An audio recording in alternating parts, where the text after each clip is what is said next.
buaya Rizka ini bisa seperti dulu, aktif, bergerak cepat, mau makan apa yang disediakan gitu. Ya begini, kalau selagi tidak mengganggu masyarakat ya biarkan saja. Kenapa mereka ini bebas begitu ya? Toh dia nggak mengganggu. Iya, mungkin.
Inilah beda buaya raksasa Rizka dengan buaya siluman yang diketahui oleh spiritual Mbah Ilo.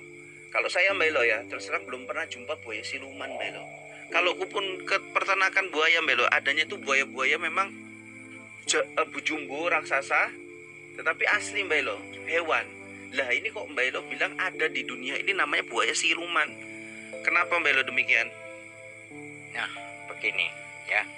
Bedanya buaya Rizka dengan buaya siluman adalah buaya Rizka bisa kita ketemukan setiap hari. Dan sedangkan buaya siluman itu sekali-sekali baru bisa kita jumpai. Ya. Nah, dan yang kedua ya, buaya Rizka jinak terhadap pemiliknya. Dikarenakan dia punya naluri dan diasuh sejak kecil ya, dan sejak kecil. Sedangkan buaya siluman dia tidak pandang bulu. Yang ada walaupun kita asuh, kita akan menjadi korban. Sama dengannya kita meminta kekayaan, meminta apa? Dia memberi, tapi adalah tumbalnya kita sendiri. Oke. Berarti buaya siluman ini punya pemikiran juga ya Mbak Elo ya. Ketika dia bisa membedakan antara mangsa dengan si pemujanya. Iya. Gitu ya Mbak Elo ya.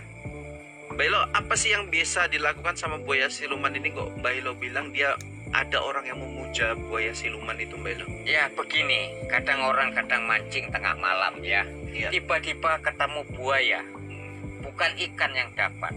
Iya. Jadi buaya ini mengelabui pemikiran manusia tersebut. Untuk apa kamu mancing malam-malam nak? Katanya. Lebih bagus aku kau piara katanya. Nah setelah dipiara, apapun yang kamu inginkan aku bisa memberikannya. Itulah iming-iming dari buaya siluman. Oke.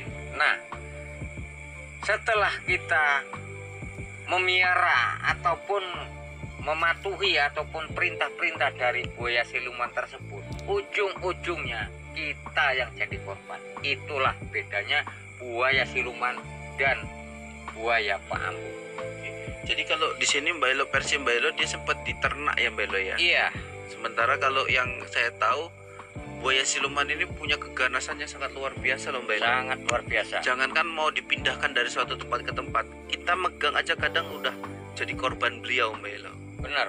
Oke, tapi gini Mbak Elo, ini buaya siluman ini adakah ciri-ciri yang pekat, yang melekat pada diri dia Mbak Elo? Semisal warna ya, atau ciri-ciri lainnya sekali. Gitu. Kayak mana Mbak? Buaya siluman itu biasanya sering kita ketemukan dia warna dia ya? Warna putih. Ya. Putihnya gimana Mbak Elo? Karena banyak buaya warna putih juga kan. Buaya polos dia. Putihnya cerah.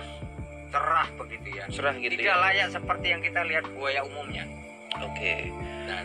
Mbak Elo, kalau kita melihat buaya putih seperti itu kan ada keanehan nih. Ini buayanya nggak kayak buaya biasa. Ya, tidak ganas.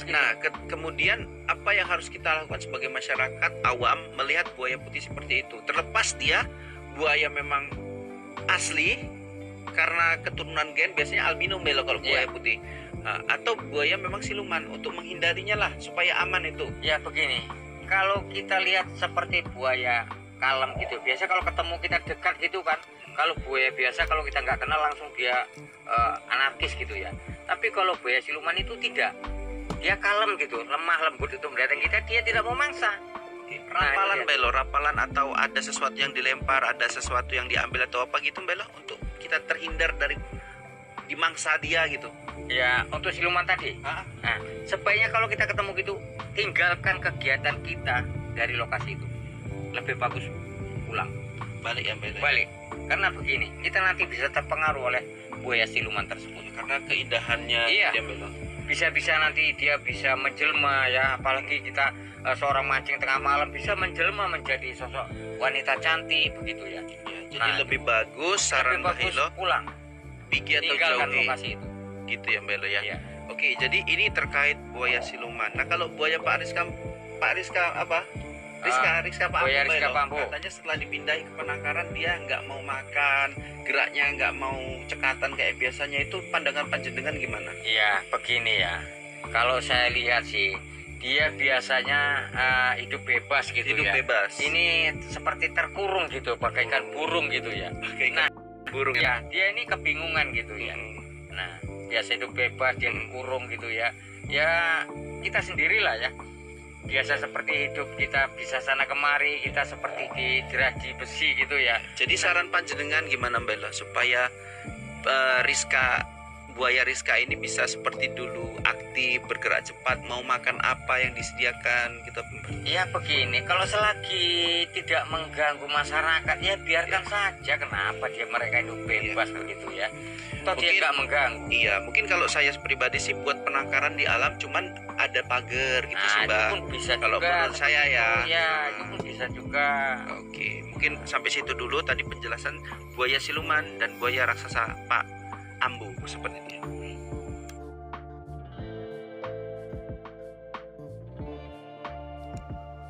Misteri buaya Rizka dari pandangan Panji Petualang. Buaya Kalimantan sepanjang 4 meter. Oke, Panji Petualang mengunjungi tempat keberadaan Rizka buaya betina Cina yang dijaga dan dipelihara oleh Pak Ambo. Kata Panji, Rizka sangat sopan dan ramah dengan orang yang baru dilihatnya. Akan tetapi, tidak bisa sembarangan orang jika ingin bertemu langsung dengan sosok buaya Rizka. Pasalnya harus ditemani dengan Pak Ambo selaku orang yang dekat dengan buaya Rizka. Namun, hal tersebut tidak patut untuk ditiru karena hanya bisa dilakukan oleh orang-orang tertentu karena memiliki risiko yang sangat fatal. Panji Petualang mengungkapkan bahwasannya Pak Ambo telah dipilih oleh Maha Kuasa dan alam untuk bersama dengan buaya Rizka. Oke, itulah pandangan Panji Petualang terhadap Pak Ambo ya, yang memelihara si buaya Rizka, betul ya, yang dimana panjangnya hampir 4 meter tuh, ya kalau bisa dibilang ini buaya raksasa. Oh iya ya, udah termasuk tua ini betul umurnya. Oke. Sebetulnya Mas Panji Petualang sama sama Pak Ambo ini sama-sama ya, sama-sama pemelihara hewan yang ekstrim. Karena kalau Mas Panji kan memelihara ular, kobra, buaya sama-sama ekstrim. Sama-sama orang yang hewan melata nih. Ya, bukan orang biasa yang memelihara itu. Oleh sebab itu wajar kalau Mas Panji menyebut bahwasanya Pak Ambo dipilih oleh Sang Maha Kuasa dan alam untuk bersama dengan buaya. Betul, karena tidak sembarangan orang bisa seperti itu.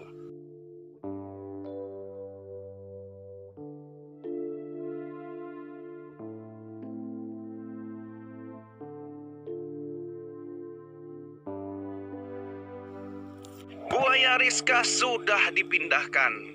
Begitu juga kesedihan yang dirasakan oleh Pak Ambo. Dari pandangan Mbah Hilo gimana? Kok katanya buaya nggak mau makan, Mbah Hilo? Itu gimana? Ya begini ya, binatang, jangankan binatang biasa seperti kucing apa, binatang buas sama sekalipun masih punya hati nurani atau naluri ya, seperti itu terhadap majikannya. Nah, dia merasakan seperti tidak layak begitu ya, yang biasanya dia hidup bebas di alam begitu ya. Nah, ini dia seperti stres gitu ya. dia seperti hidup suatu lingkungan yang sempit begitu ya. Nah, terutama dia Yang Mbak Elo lihat di situ dia kayak di kerangkeng, berarti kayak ada di ruang. iya terbatas gitu, lingkungannya terbatas, Dilepaskan dia apa ya? tidak. Nah, di situ memang Buaya Rizka itu sendiri, tapi dia pun merasakan sedih, kehilangan Mbak Elo setuju nggak? Mbak Elo setuju nggak kalau Buaya Rizka di karantina, dipindahkan ke tempat yang seperti itu? Berarti kan tempatnya nggak di alam bebas ya, Mbak Elo? Iya, tidak bebas. Setuju nggak, Mbak Elo? Tapi kalau menurut saya tidak setuju. Sebab apa? Buaya Rizka ini dari kecil, bahkan sudah puluhan tahun bersama Pak Ambo ya. Jadi Buaya Rizka ini termasuk melindungi buaya-buaya jahat yang di muara. Nah, Ya, tapi kan itu kan kita tidak bisa menjamin juga, Mbak Elo.